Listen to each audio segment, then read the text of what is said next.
नमस्कार दोस्तों। आपको आज मैं एक नए खास औषधीय पौधे के बारे में जानकारी बताऊंगा। इसको हम कहते हैं, जो आप देख रहे हैं, अपमार्गा, और हमारी स्थानीय भाषा में इसको आंधी झाड़ा के नाम से भी जानते हैं। इसका वैज्ञानिक नाम चिराथिन्स एस्पेरा है। हिंदी में इसे चिरचिटा, लटजीरा, चिड़चिड़ा नाम से जानते हैं। इसे लह चिचरा भी कहा जाता है, और यह है बारिश के मौसम में विशेष रूप से उगता है। ठीक है दोस्तों, अपमार्गा के बहुत सारे औषधीय गुण भी है और टोटकों के रूप में भी काम में लेता है। धार्मिक रूप से भी इसका बहुत महत्व है। इसी के बारे में हम जानते हैं। पहले अपमार्ग के औषधीय गुण के बारे में। अपमार्ग खाने से ताकत आती है।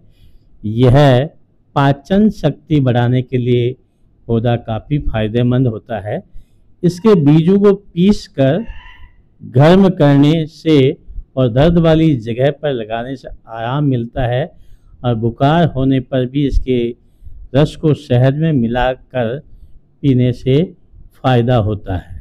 ठीक है दोस्तों, इसके अलावा चिड़चिड़ा जो है अपना कई सारी बीमारियों को दूर करने में काम में लिया जाता है।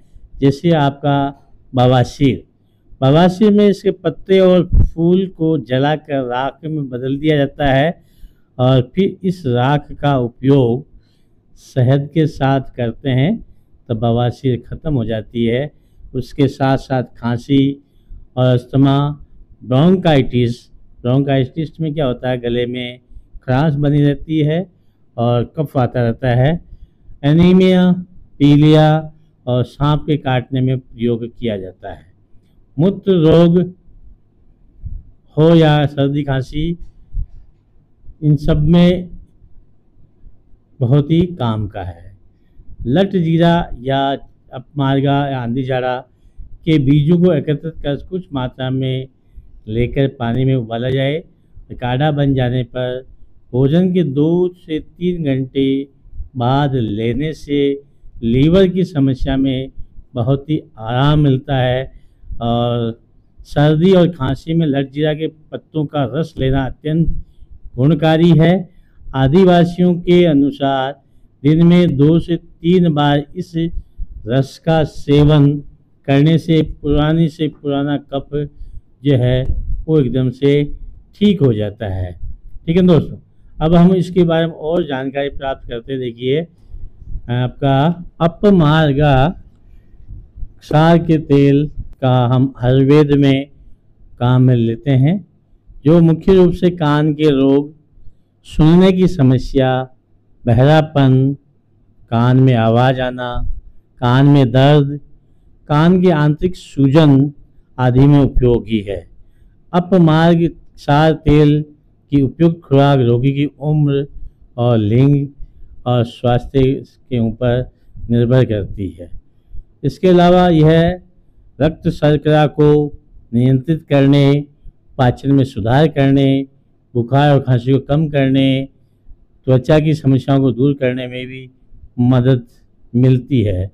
और ये पेट की पाचन क्रिया को मजबूत करता है और भूख बढ़ाता है। पेट दर्द, गैस, आफरा जैसी समस्याओं को दूर करता है। अपमार्गा के जो पत्ते हैं उसको के रस को रूई में डुबोकर हम उस पर दांत साफ करते हैं, या अपमार्ग की ताज़ी जड़ से रोजाना दातुन करने से दांत के दर्द तो ठीक होते ही साथ ही दांतों का हिलना, मसूड़ों की कमजोरी और मुंह से बदबू आने की परेशानी भी एकदम से ठीक हो जाती है। यानी कि इसकी जड़ का हम मंजन करने में उपयोग करते हैं तो पायरिया, मुंह से पायरिया की वजह से मुंह में बदबू आती है, या ब्रोंकाइटिस की वजह से गले में कफ जमता है उसकी वजह से मुंह में बदबू आती है, तो वो एकदम से ठीक हो जाती है। ठीक है दोस्तों, इसके अलावा इसका हम दुकानों में, घरों में, जहाँ पर व्यक्तियों का व्यापार होता है वहाँ पर इसके तने या इसकी जड़ को हम छुपा कर दुकान मकान पे रखते हैं, तो ऐसा माना जाता है कि इससे धन की अपार प्राप्ति होती है, लेकिन वो इस तरह से रखा जाए कि लोगों की नज़र नहीं पड़े। इसका उपयोग तांत्रिक विद्याओं में भी किया जाता है। तांत्रिक जड़ी बूटी का अर्थ है ये जड़ी बूटी जो तांत्रिक क्रियाओं, जादू टोने और मंत्रों के प्रयोग में उपयोग की जाती है। जड़ी बूटियाँ विभिन्न तांत्रिक टोटकों और उपचारों में उपयोग की जाती है। अपमार्ग की जड़, चिरचिटा, लटजीरा, बहुत सारी स्वास्थ्य संबंधी समस्याओं और ज्योतिष लाभों में इसका उपयोग किया जाता है। ये किडनी की पथरी अपमार्ग की जड़ को पानी में पीसकर घोलकर पीने से किडनी की पथरी गलकर बाहर निकल जाती है, ऐसा शास्त्रों के अंदर लिखा है। चरक संहिता के अनुसार अपमार्ग का उपयोग शरीर के अंदरूनी सूजन को कम करने के लिए भी किया जाता है। त्वचा के विकार या अपमार्ग का उपयोग त्वचा के विभिन्न विकारों जैसे कि फोड़े है, एक्जिमा है, खुजली है, इनमें किया जाता है। और सर्दी, खांसी, अस्थमा, इनके अंदर विशेष तौर से इसका प्रयोग किया जाता है। इसकी राख बनाकर राख का उपयोग किया जाता है। बवासीर मैंने पहले भी जिक्र किया है। अपमार्ग के पाउडर को तेल के साथ मिलाकर बवासीर के लक्षणों को कम करने के लिए स्थानीय रूप से लगाया जाता है।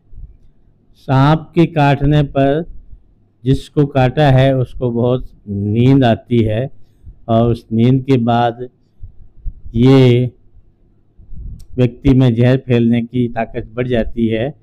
इसलिए उस जहर को कम करने के लिए जहाँ काटा है यहाँ पर इसका रस लगाया जाता है और इससे प्रभाव कम किया जा सकता है।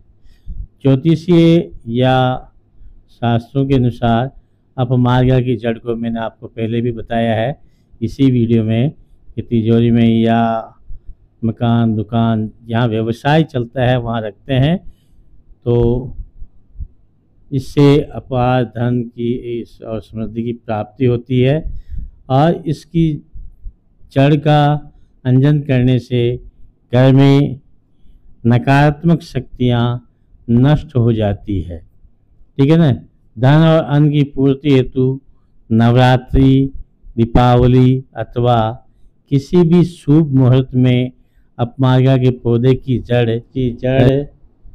इसके अलावा रवि पुष्य योग में अपमार्ग की जड़ का अंजन करने से आपको जमीन में दबा हुआ धन दिखाई दे सकता है और इससे किस्मत चमक सकती है।